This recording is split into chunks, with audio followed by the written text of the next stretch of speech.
Yeah, now that it's finally daylight, we're getting a better handle on just how widespread this destruction is, and it's pretty widespread. There's a pretty broad swath of damage from one end of the west side all the way to the other end of the west side. This tree is a pretty good example of just how bad the damage is. This tree was right in the way of the tornado, and you can tell by its size roughly how powerful that tornado was. We're seeing trees like this throughout the area, lots of damage to homes, lots of damage to cars. One thing's for certain, cleaning up this mess is going to take a lot of time. Crews spent the night trying to clear as much of this debris as they could from roads, trying to make a path for crews to work on restoring power to this small town. And it's not easy.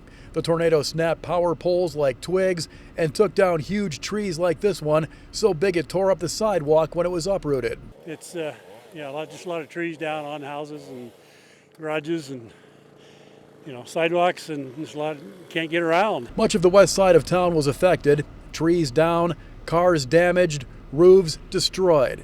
Lake City's mayor was on his front porch when the tornado touched down. He stayed for as long as he could, watching the storm damage his city. You could see the rotation in the clouds, that it wasn't a true, like you see a funnel of a tornado. It was a lot of wind movement. You could see that because you could see the shingles and everything in the air flying. It's pretty clear to see the path the tornado took. About 40 feet away from me is the high school. It blew the roof right off the high school and threw it all the way over here. About 100 people were inside the high school for an awards ceremony when the tornado touched down. No one was hurt, not in the school or the city.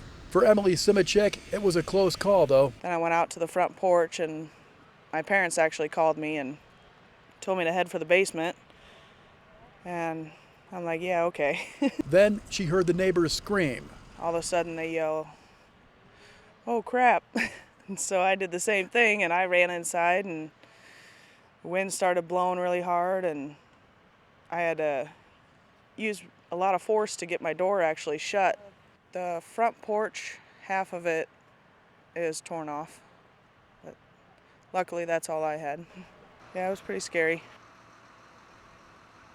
We've been seeing line crews coming in all night, and right now they're starting work trying to repair some of these down lines. But just driving through town, we're seeing a lot of these down lines. It's going to be a very daunting task trying to get the power back up again. We're told that the entire city is without power. Residents are waiting for the juice to come back on again so they can start cleaning up some of this mess. We've also seen folks from the Red Cross here. They're going to be going door to door today, talking with homeowners who've seen the most damage and trying to get them some type of help.